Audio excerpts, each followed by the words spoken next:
Here is an overview on how to play around with this particular document, which is called Google Document, and we're going to begin with the following. First, we need to remember that this here is an untitled document, and to make it titled, you need to first type the title of the document. Let's say this is called New Document, and once you click on this and type New Document, you'll be able to have this as your document title. Now, another key thing here is there are a couple of ways to save this document. Either you open it by going first to your specific space here by clicking on the icon here and going to documents here, or what you can do is go on your Google Drive and you should be able to pick a specific folder to save your document. And so in this case here we have a classroom, and we click on this specific folder and you go here to new and click on Google Documents. You automatically save a blank document or save a template in this particular folder. So by that way you don't have to go to the document that you just created and go on my drive and pick this particular folder of interest, which is an alternative way of creating and saving a document on your Google Drive. So that is one thing to be aware of. Next is on the top left corner of your document, you have a completely different take on how to organize your specific functions, and these here are the general functions that we need to be aware of on Google Documents. We have 5: edit, view, insert, format, tools, extensions, and help. And this here tells you when last you've actually edited this particular document. Now, in other words, the next particular tab here are specific things to be aware of when it comes to overall control of your specific template. And this control either comes from either undoing and doing. In here you can actually have an easy way of printing your particular document. Another one here to be aware of that's important is how you format your text, and formatting your text here when it comes to normal to different titles will be important when it comes to creating your document outline. And an example would be when you want to create a title, all you do is you click on this and you just say whatever to this to be a title, and automatically once you now begin with your normal text and you type the details, what you have now is the following. Once you click on this particular show document outline, you automatically have this to be your title, and then the text just need to be shown right over here. So these are a couple of things to be aware of when it comes to organizing your document and to have it have a rich communication skill that complies with not only the format by which you want your styles to be shown, but also in terms of how you want to read your document. For example, you have a couple of highlight colors to be aware of. For example, if you want to highlight this, then you just click on this specific color and you're good to go. Another interesting thing to be aware of is in terms of adding images. And to add images, this is where the right side of your screen actually comes handy when you're searching from the web. So once you click on this, the right side of your screen gives you a search for image, and once you click on whatever image that you want, let's say for example you type you want to find plants on the internet, automatically once you hit enter you'll be able to have cool alternatives, and once you click on one of your interests you can completely insert it in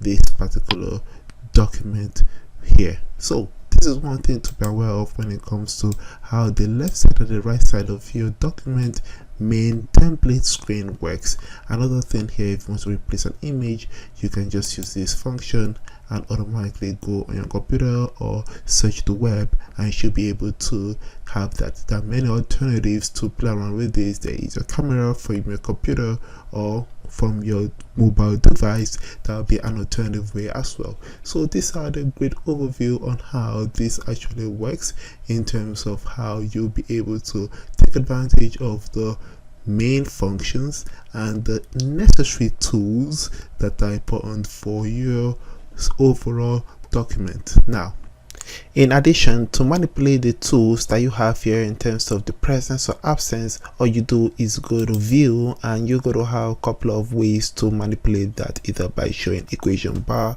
or show section breaks or just put in the format of full screen. Now in terms of the mode, you can either change it from editing, which is what we're doing now, to suggesting, where after you're done you can actually share it with someone else to give suggestions or better ways to improve the edit process or view mode. Either you do this here or you automatically go to this section and you can have it easily accessible for you. Another interesting thing concerning this toolbar section is this particular area.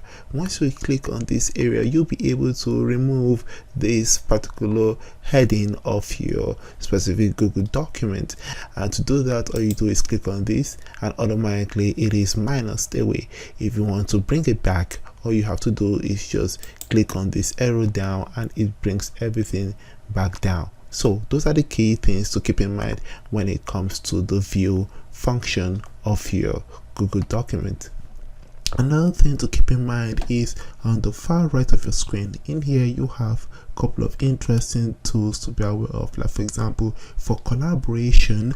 This is really important when it comes to actually having all your comments that are already set up. Right now we don't have any comments yet, but you need to be able to add people to this document while you're collaborating with other people. So in order for you to add people, all you do is click on share and you'll be able to have ways by which you can include people by typing their emails and sending it to them, changing their mode of ownership from owner to various forms of, let's say for example I choose that Joe Tennis at gmail.com and you hit enter. Automatically we have this option to either be the editor or commenter or a viewer. So those are a couple of things to be aware of. If you want to share the link to this person of your choice, you can first type any brief important message and then click copy link, and once you copy that already, you can go to the email of your choice and share the link with the person. So in this case we're not going to do that here.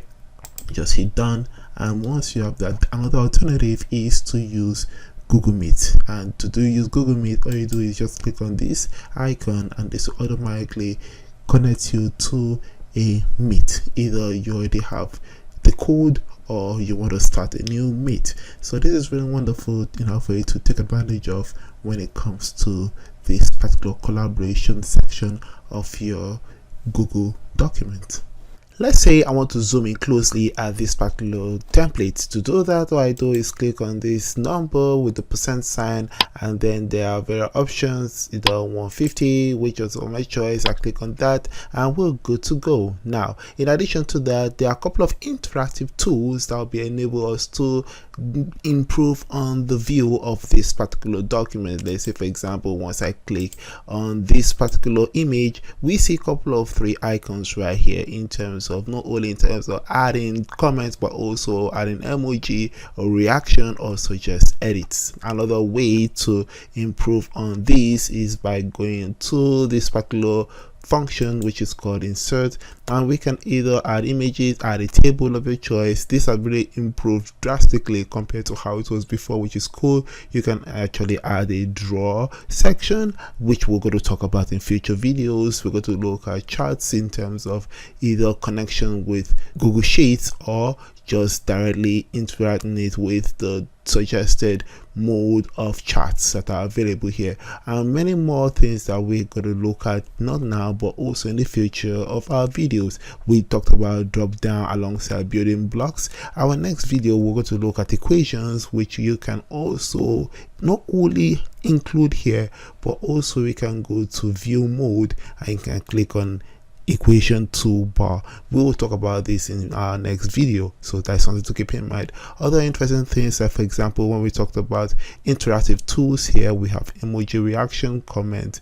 Also, you can include links in this particular case, or you can in this case have a bookmark in this particular part or table of content, which is what we have right over here. Next is manipulating the scale of your template, and for you to do that, there are two components to be aware of. One is the vertical component, where we can change the height of your scale, but we don't really need to do that. However, for the horizontal one, we can recognize how far or how close you are relative to the main template, and this is how you can drag this to this particular part if you want to bring it too close to the center or further away from the center.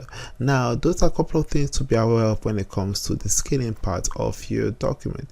Another one interesting tool that was included is when you go to file, you can go to page setup, and we can be able to see how this is going to look like when it comes to either it being page or pageless. And if you feel pageless is fine by you, then you can go for it. However, if you want to maintain the way it was before, which is just the page format, then we'll be able to do that. Now, this is pageless. This is like unlimited in terms of just having just one page with all your content in it already. So this is something to be aware of when it comes to it. But in here, we're going to change it back to page because this is what everyone is familiar with, and you're good to go. Now, in terms of not only understanding how to manipulate this particular scale, but also another thing to be aware of is tools that are available that will improve the quality of your content in this particular Google template, either by compare documents, which is a new one, and we're going to look at this on our future videos, but also word count, spelling, and grammar. Those are the things I use mainly. Other things that I kind of use is accessibility, in terms of how you want other people of different learning skills or learning styles, how this document is accommodating to other people of learning styles. And that is what I actually have at the back of my mind when I'm actually creating a document. Now, other things involves the format of your specific document, and this here comes in various forms. Either you use this particular style of your paragraphs, or you want to have page number to be displayed on your specific document template, in terms of not only page number but also header and footer, and also page orientation. But also we have other things that not really necessary in terms of the overall document, but specifically for the image, in terms of manipulating the image of a choice. Either for this particular case here, since we clicked on the image, we can just crop this image by selecting any particular section of a choice, and once you have that, it means that you're able to manipulate it to the size and content in that image that you want. So those are the things to keep in mind when it comes to not only the particular tools, but also the specific format that we just talked about right here. In terms of making connections to other apps, all you can do is go to extensions, and then once you go to add-ons, you can get add-ons from the Google Play Store, or you can go to the far right of your screen and you have accessible tools, like for example connecting your document to a calendar, or you have Keeps, you have another one like Task,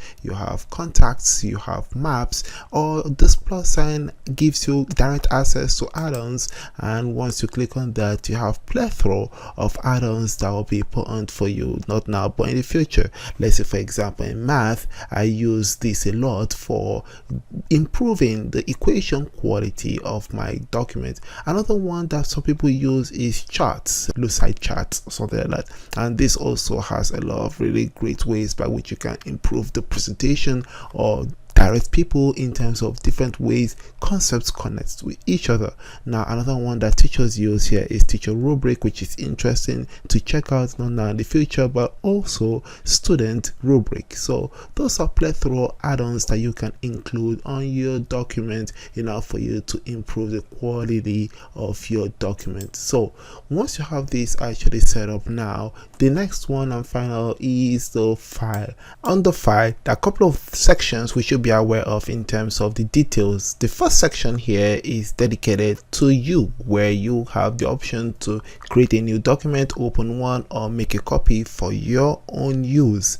This other section here is with other people, either by sharing it with other people, but also through email, or you download it in this format, keep it in your folder or file and share with someone else. The next section here is in terms of how you manipulate it with Google Drive, and these are the various ways by which you can make that possible. And this here is just in terms of history and also make available offline. And finally, here are the important diverse tools to be aware of in terms of, most importantly, language, but also how you want to print it, also page setup and other details. I hope you found this really informative in terms of the overview of your Google document, and on our next video and future videos we'll look at details on the new tools that were included and also interesting ways by which you can improve the quantity and also quality, most importantly, of your Google document. Hope you found this really informative. Please hit the comment down below, let me hear your thoughts about this. By that way I can talk to you all soon. Stay smart as always and believe in yourselves.